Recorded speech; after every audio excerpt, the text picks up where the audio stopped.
Welcome to my new episode entitled All About Sound System by ER Works.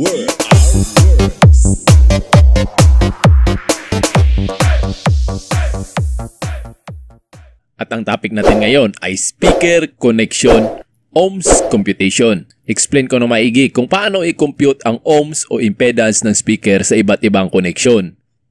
Kung interesado ka sa topic na ito, tara, samahan mo ako hanggang matapos ang video na ito. Teka.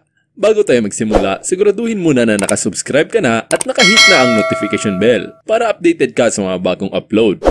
Paki-follow na din po ang aking FB page para kung sakaling may giveaway ako, kasali ka. Malay mo, ikaw pa makakuha. O diba, natuto ka na, nanalo ka pa. Sa una ko pong video about speaker connections, na-explain na natin ang iba't ibang paraan ng pag-connect ng speaker. Ito ay ang series, parallel at series parallel connection.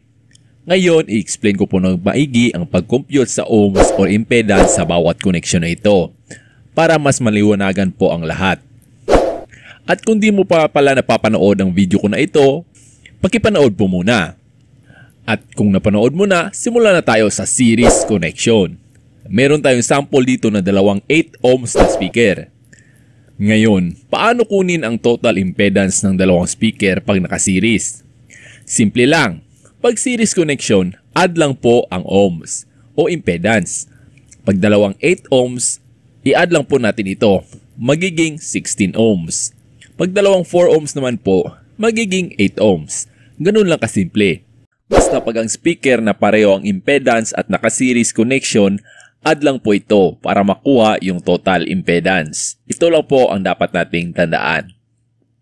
Ngayon, proceed tayo sa parallel connection na siyang common na ginagamit na connection. Ngayon, may sample tayo na dalawang 8 ohms ulit na speaker at nakaparallel connection. Ngayon, paano kunin ang total impedance? Simple lang din po.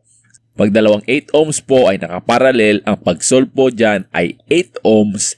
Tapos, i-divide mo po sa dalawa. Kasi dalawa ang speaker na nakaparallel.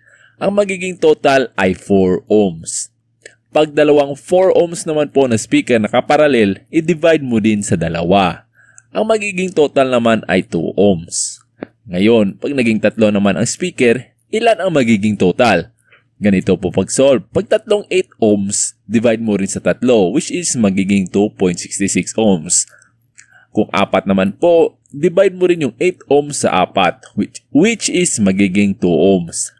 Yan lang po ang tandaan natin.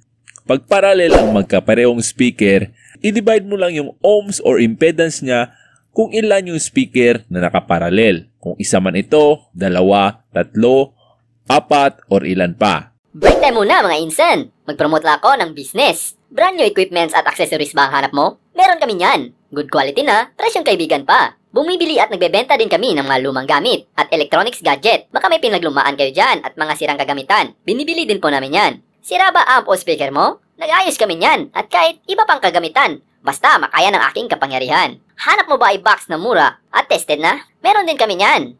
Hanap mo ba affordable lights and sound? O may kulang ka na gamit, pwede kang mag-rent sa amin. Gumagawa din kami ng floater, voiceover, music remix, anthem, intro, at official battle music. Baka gusto mo pumogi sound mo. Gumagawa din kami ng logo, nameplate, tarpaulin, and stickers. Pati na customized virtual DJ skin, pampadagdag angas sa setup mo. Lahat po ng serbisyo namin ay siguradong sulit na, pasok pa sa bulsa, at ang mukha mo ay mapapangiti, hindi mapapangiwi. Kaya kung may nagustuhan kayo, PM lang ako sa aking FB account na naka-flash sa screen. At kung gusto mo, COD nationwide, may shop din kami sa Shopee. Naka-flash din sa screen ngayon. Lagay ko na lang din yung link sa description. Salamat po. At ngayon, alam na natin kung paano i-compute ang total impedance ng series at parallel connection. Ngayon, punta tayo sa pangatlong connection. Ito ay ang series parallel connection. Ito ay combination ng dalawang connection na series at parallel. Meron tayong sample dito sa una nating video. Meron tayong 4 na 8 ohms na speaker na naka-series parallel. Ngayon, paano i-solve ito? Simple lang po. Para di kayo maguluhan, isa-isahin po natin ang pag-solve nito. Unahin natin yung dalawang naka-series na 8 ohms. Apply natin yung computation ng series circuit, which is i-add lang. Ngayon, makukuha natin ang 16 ohms. Apply din natin ito sa dalawang speaker. So meron na tayong dalawang 16 ohms na total ng tig dalawang speaker na nakaseries. Ngayon, i-connect na natin yung dalawang nakaseries into parallel connection para mabuo ang series parallel. Ngayon, i-apply na natin ang parallel computation. Ang 16 ohms i-divide sa dalawa kasi meron tayong dalawang 16 ohms na nakaparallel. Kaya ang magiging total impedance natin is 8 ohms. Ganyan lang po ang pag-solve ng total impedance ng series parallel. Para di po kayo malito, isa-isahin nyo lang po ang pag-solve hanggang makuha ang total impedance nito.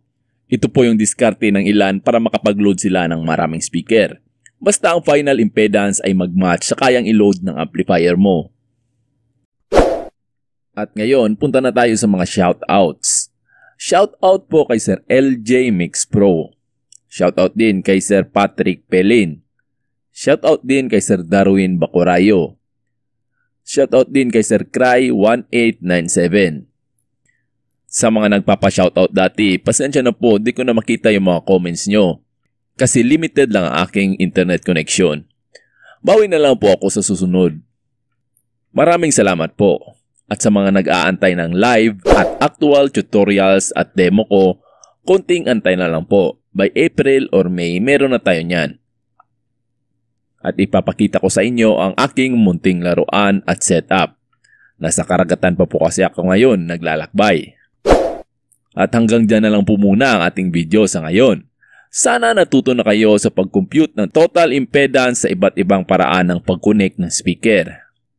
At palagi ko pa rin paalaala, pag may mali man akong nasabi, feel free to correct me. Tumatanggap po ako ng kamalian. Ako po ay tao lang, hindi po ako perpekto. Salamat sa tiwala at walang sawang suporta. God bless po sa ating lahat. At magkita na naman tayo sa susunod na episode ng All About Sound System by ER Works.